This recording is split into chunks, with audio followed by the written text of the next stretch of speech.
40তম বিসিএসের রিটেন পরীক্ষায় একটা প্রশ্ন আসছিল, যেটা সলভ নিয়ে আমরা আলোচনা করব। প্রশ্নটা বেশ গুরুত্বপূর্ণ এবং এই ধরনের প্রশ্ন বিভিন্ন ধরনের চাকরি পরীক্ষায় কিন্তু আপনার প্রিলি প্লাস রিটেনে এসে থাকে। তো প্রশ্নটা একটু মনোযোগ দিয়ে দেখার চেষ্টা করবেন এবং বোঝার চেষ্টা করবেন, মুখস্থ করবেন না। প্রশ্নটা কয়েকবার পড়ে নেবেন। টাকায় 4টি চকলেট যখন বিক্রয় করা হয়েছে তখন 10% ক্ষতি হয়েছে। 20% লাভ করতে হইলে টাকায় কয়টি চকলেট বিক্রয় করতে হবে? প্রশ্নটা আরও কয়েকবার পড়ুন। আপনি যখন 1 টাকায় 4টা চকলেট বিক্রি করছেন তখন আপনার ক্ষতি হয়েছে কত পার্সেন্ট? 10%। এখন বলা হচ্ছে টাকায় আপনি কতগুলো চকলেট বিক্রি করলে 20% লাভ হবে। তো আমরা যে কাজটা করব, প্রথমে ধরে নিব যে 4টা যে চকলেট আমরা বিক্রয় করতেছি, এই 4টা চকলেটের ক্রয় মূল্য হচ্ছে 100 টাকা। যদি ক্রয় মূল্য 100 টাকা হয়, তাহলে 10% ক্ষতিতে বিক্রয় মূল্য কত হবে? 90 টাকা। আর যদি আমরা এই 4টা চকলেটের ওপর 20% লাভ করতে চাই, তখন বিক্রয় মূল্য কত হবে? 120 টাকা। একটু বুঝেন, কিন্তু আমরা 4টা চকলেটের মধ্যে সীমাবদ্ধ আছি। 4টা চকলেট কিনলাম হচ্ছে 100 টাকায়। যখন 4টা চকলেট আমরা বিক্রয় করতেছি টাকায় 4টা করে, ঠিক আছে, তখন আমাদের ক্ষতি হয়ে গেছে 10%। তো 10% যদি ক্ষতি হয়, তাইলে আমাদের বিক্রয় মূল্য কত হবে? 90। আমি যদি 20% লাভ করতে চাই, তখন আমার বিক্রয় মূল্য হবে হচ্ছে 120। ঠিক আছে, এই 120 টাকায় আমি কিন্তু 4টা চকলেটই বিক্রি করতেছি এখনও, কিন্তু আমার এখন 20% লাভ হইতেছে। এটা কিন্তু বুঝছেন।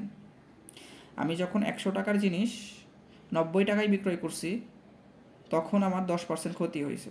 কিন্তু 100 টাকার জিনিস আমি যখন 120 টাকায় বিক্রয় করব, তখন আমার 20% লাভ হবে। এখানে চকলেটের সংখ্যা কিন্তু আমরা চেঞ্জ করি নাই। চকলেট সবসময় আমি 4টায় রাখছি। যদি 20% ক্ষতি, 20% লাভ বা 10% ক্ষতি বলেন, এই দুটোটা কেসে আমরা হচ্ছে চকলেটের সংখ্যা কিন্তু 4টা করে রাখছি। এবার একটু বোঝার চেষ্টা করেন। প্রথম বিক্রয় মূল্য মানে যেটা আমরা 90 পাইলাম, এই 90 যখন বিক্রয় করছিলাম তখন তো আমাদের কী হয়েছিল বলেন তো? ক্ষতি হয়েছে।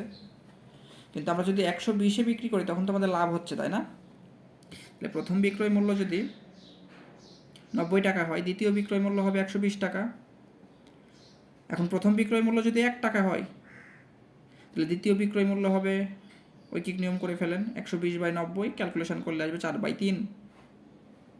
চকলেটের সংখ্যা কিন্তু ফিক্সডই আছে, খেয়াল করেন। আমাদের যখন ক্ষতি হয়েছিল, এই ক্ষতি যখন হয়েছিল 1 টাকায় আপনি চকলেট বিক্রি করছিলেন হচ্ছে 4টা। আমাদের যখন 20% লাভ হচ্ছে, তো যখন একই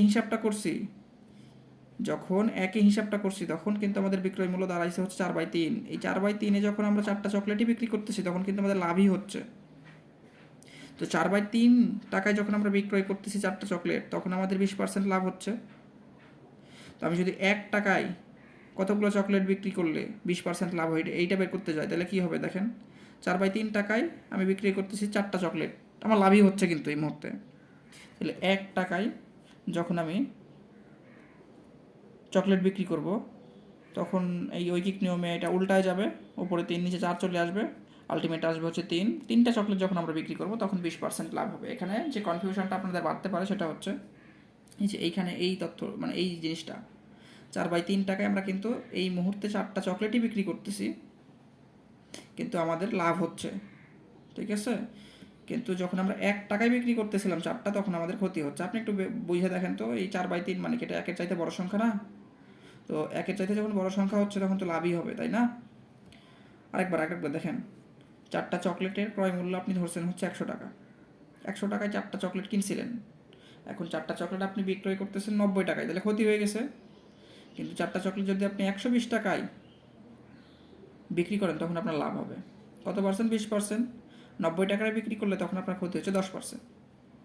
তো একটু বুঝেন, যখন আপনার 90 টাকায় বিক্রি করছিলেন তখন তো ক্ষতি হয়েছে। 90 টাকায় 4টা চকলেটই বিক্রি করছেন, তখন ক্ষতি হয়েছে। কিন্তু 120 টাকায় আপনি যখন 4টা চকলেট বিক্রি করছেন, তখন তো লাভ হয়েছে 20%। এখন আপনাকে যদি আমি বলি, ভাই আপনি যদি 1 টাকায় বিক্রি করেন, তাহলে আপনার ক্ষতি হচ্ছে। 1 টাকায় কয়টা বিক্রি করতেছেন? 4 টাকা। ঠিক আছে, যখন আপনি 1 টাকায় 4টা বিক্রি করতেছেন তখন ক্ষতি হচ্ছে। তো এই 1 টাকার হিসাবটা তো আপনি যখন বিক্রয় মূল্যের সাথে আবার কম্পেয়ার করবেন, তো 1 টাকায় 4টা বিক্রয় করলে আপনার ক্ষতি হয়েছে যদি 120/90 এই টাকায় যদি আপনি 4টা বিক্রি করেন তখন কিন্তু আপনার লাভ হবে। এখান থেকে ক্যালকুলেশন করে আসছে 4/3, তো 4/3 এইটার আপনি বিক্রি করছিলেন 4টি চকলেট, তখন লাভ হয়েছে 20%। অতএব আপনি 1 টাকায় যদি বিক্রি করেন তখন আপনাকে 3টা চকলেট বিক্রি করতে হবে।